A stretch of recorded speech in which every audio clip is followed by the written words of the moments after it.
কাঁদো, ই কাঁদো, কাঁদো।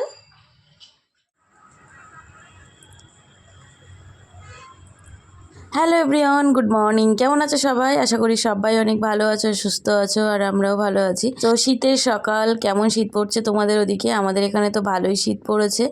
আর সকাল সকাল শাশুড়ি মা পাঠিয়ে দিয়েছে ছাদে জামা কাপড় মেলতে। এই সবে মাত্র ঘুম থেকে উঠেছি আর কি, এখনও পর্যন্ত ফ্রেশ হয়নি। সবাই ঘুম থেকে উঠেছি, মেয়েটাকে কোলে নিয়ে বললো যে যাও ছাদে মেলে দিয়ে এসো। আসলে রোদ্দুরটা উঠে গেছে, আর শাশুড়ি মা সকাল সকাল সব কিছু কেচে দিয়েছে। আর শাশুড়ি মা কী বলো তো, সিঁড়ি দিয়ে মানে উঠতে পারে না ঠিক করে, মানে মাথা টাথা ঘুরে যায়, তারপর শরীরটা খারাপ লাগে, রোদ সহ্য করতে পারে না, আর সিঁড়ি ভাঙতে পারে না, মানে সাইডে ঘেরা নেই তো এখনও পর্যন্ত, ওই জন্য নিচের দিকে তাকালেই মাথা ঘুরে যায়, ওই জন্য আর কি উঠতে পারে না। যাই হোক, আমি বারণ করেছি যে তুমি ছাদে উঠবে না, যখন কিছু মেলার দরকার হবে বা নামানোর দরকার হবে আমাকে বলবে, আমি সব কিছু করে দেবো। তো সেই জন্যই আর কি চলে এসেছি ছাদে আর জিনিসপত্র মেলতে। তো অনেক জিনিসপত্র আজকে কেচে দিয়েছে শাশুড়ি মায়ের ঘরে, 2টো মশারি আজকে দিয়েছে কেচে। তো সবগুলো মেলতে এসেছি। আর শীতকালে সকাল সকাল সকাল জলে হাত দিতে কিরম ঠান্ডা লাগে বলো তো। আর এদিকে দেখো শাশুড়ি মা টিফিন বানিয়েছে, আজকে হচ্ছে রুটি আর আলু ভাজা বানিয়েছে। আর ওঘর থেকে মানে ছোটো মা দিয়ে গেছিলো কচুরি, তো এটা হচ্ছে ছাতুর পুর দিয়ে কচুরি বানানো। তো এই হচ্ছে আমাদের আজকের সকালের টিফিন।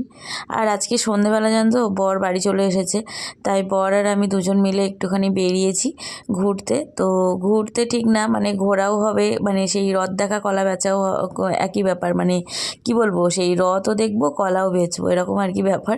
তো ঘুরতে বেরিয়েছি, ঘুরতে বেরিয়ে বলছিলাম যে চলো একটু নার্সারি থেকে ঘুরে আসি।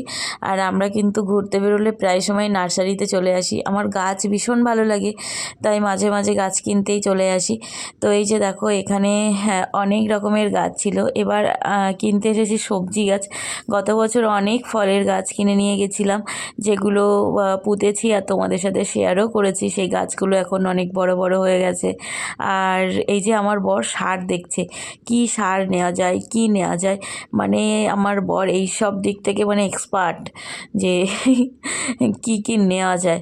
তো এখানে দেখো আমি বেগুন গাছের চারা নেব, লঙ্কা গাছের চারা নেব, আরও অনেক চারা নেব বলেই এসেছি আর কি। তো বেগুন গাছের চারা কয়েকটা নিয়েছি। তবে নার্সারিতে এখন নাকি সিজন চলছে, মানে এটা সিজনের সময়, তো প্রচুর পরিমাণে দাম ছিল জিনিস, মানে প্রত্যেকটা গাছের আর কি। আর আমি লঙ্কার চারা চেয়েছিলাম, তো লঙ্কার চারা আনতে দেখো কোথায় বাগানের মধ্যে চলে গেল।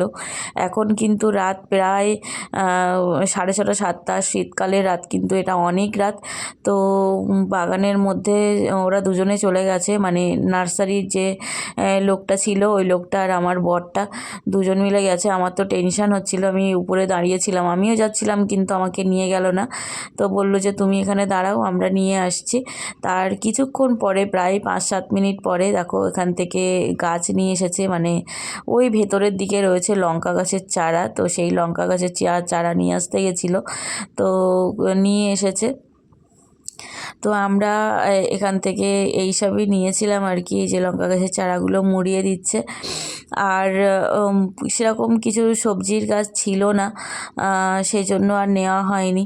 তো এর পরের বারে গিয়ে আরও কিছু নেব। আর তারপর আমার বর দেখে সেখানে সার, তোমাদেরকে বলছিলাম একটু আগেই, তো এখান থেকে অনেক সার নিয়েছে, 1 ব্যাগ সার নিয়েছে। এগুলো হচ্ছে গাছ নিয়েছে, আর এই দেখো 1 ব্যাগ সার নিয়েছে।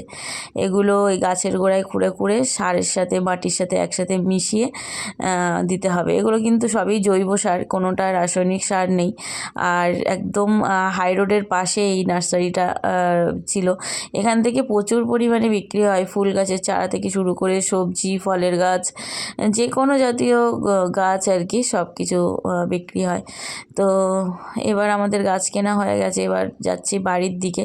তো বরকে বলছিলাম এত দূর আসলাম, তুমি আমাকে কিছু খাওয়ালে না তো। তা বলছে কী খাবে, তো তারপর বলছিলাম যে না, বাড়িতে চলো, বাড়িতে কিছু বানাবো, এখন কিছু খাবো না। তাও সেই জন্য চলে এলাম। আর এখান থেকে দেখো এটা হচ্ছে সর্ষের তেলের মানে সর্ষের তেল বানায় আর কি, ঘানি, সর্ষের তেলের ঘানি।